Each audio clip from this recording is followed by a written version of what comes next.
It is all about youth sports. He's moving all around me. It's like he was on a football field. Start off excited, then quickly go to sore, frustrated, then tempers flare, and practice fights are everywhere. Hey, that rhyme. So where are the Hogs right now? Don't know what the weather was like back home. Don't know anything about low pressure or high pressure. In fact, the only person that could be feeling any pressure here could be the interim coach for Arkansas State University. And it's only day one. Tomorrow, we'll hear from John L. Smith and the Razorbacks. But I'm pretty sure some line drills in it tomorrow. He's going to be paying for it tomorrow, yeah. Looks like they're having fun out there. All right, thank you, Mark. Joining me now, former NFL player Reggie Swinton. Now, Reggie, life's going to be a lot different now for Greg Childs, and tell me why. Well, he's on the injury-prone side now. Right. Whereas teams are now looking at him as, a guy who can't stay healthy maybe. And now he's got to come back next year, hopefully, prove himself. And, I think he can.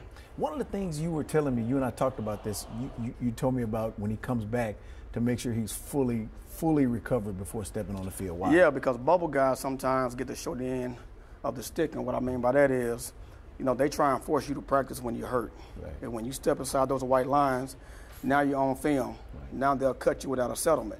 Please, if you're getting married out there, allow your man some sort of leeway on what is supposed to be your day, not just your day.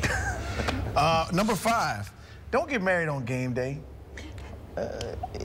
Please, wedding time, allow for some sports activities. Make it a time like early in the morning so you can get out and get to the game. Or see the game. Wedding early, game later. Number 4, let the guests bring food. That way we can save on money. What? Potluck. There you go, making a potluck wedding. That's what I'm saying. Number 3, all the groomsmen should come out to bad to the bone. Hey, look, if you can come down the aisle to they should be able to come down to what they want to come out to. Number 2, hey, we can spend the honeymoon on Lakers tickets. And of course, the number 1 thing, make it a quick ceremony. Do you? Yes. Do you? Yes. All right, y'all, let's go eat.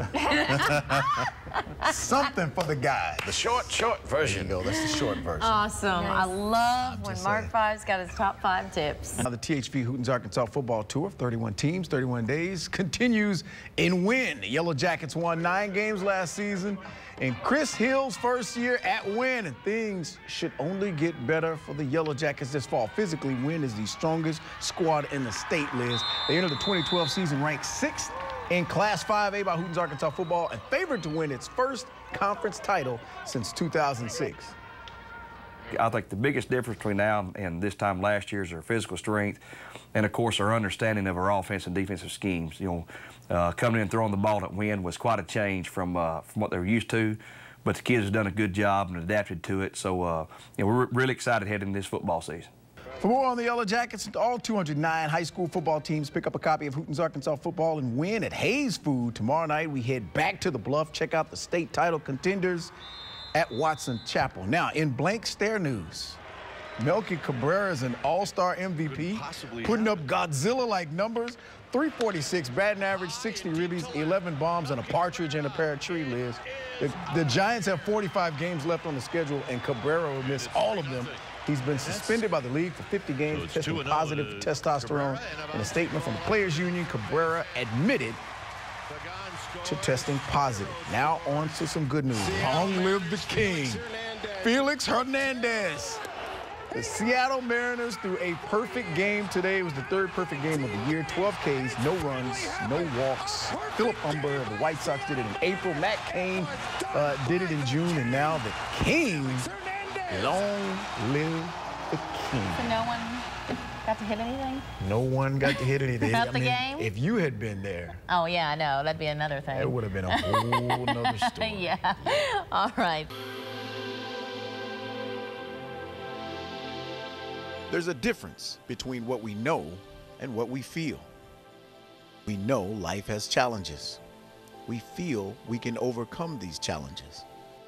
Kyrie Neal of Camden, Arkansas, knows all about life's challenges. He's a shy kid. He's a guy that didn't talk a lot, but when he got around his buddies, he was always messing with them and kept things going on and stirred up stuff with those guys. Just before his freshman year at Camden Fairview High School, his mother lost her battle with cancer. Carolyn Lewis is his grandmother. His mom brought him up in church, brought him up in Sunday school, brought him up singing in the choir, brought him up working in the church. As a freshman, he blended in with teammates and dedicated the season in memory of his mother. But in August, before his sophomore season, another challenge. He complained of back pain after practice, which would eventually turn into a trip to the emergency room. She began to run tests and she said, we're going to have to airlift your baby to Children's Hospital, because we done found some things going on that shouldn't be. And all of a sudden, he just took a turn for the worse.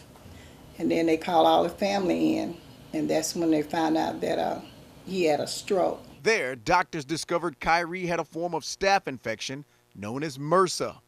The infection found its way to the base of his brainstem, leaving him paralyzed from the neck down. One thing I could do was just back up in a corner and just begin to pray and ask God to help him, because the doctor was more at all than we were. He was just healthy, talking and laughing, and all of a sudden, he was just out of it.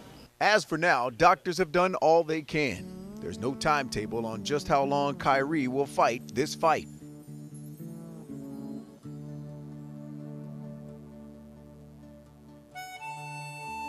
Sometimes victory is more than an outcome. It's standing at a stoplight, raising money for a friend in need. The Camden community has responded. Thank you. Thank you, Camden. Thank you. So did the team. They finished the season 12-2 and runner-up in the state title game. Everything was voted to him. And when he came down to halftime, I remember, man, we were so emotional. I mean, it was just like he was there again, like one of us. We put 96 on the helmet so Kyrie could be with us every step of the way, every touchdown. We dedicated the whole season for him. He's already begun in-home therapy, and the sophomore says he looks forward to his junior season. In fact, he's looking ahead to his next challenge. Play football. You want to play football? Is that what you plan on doing?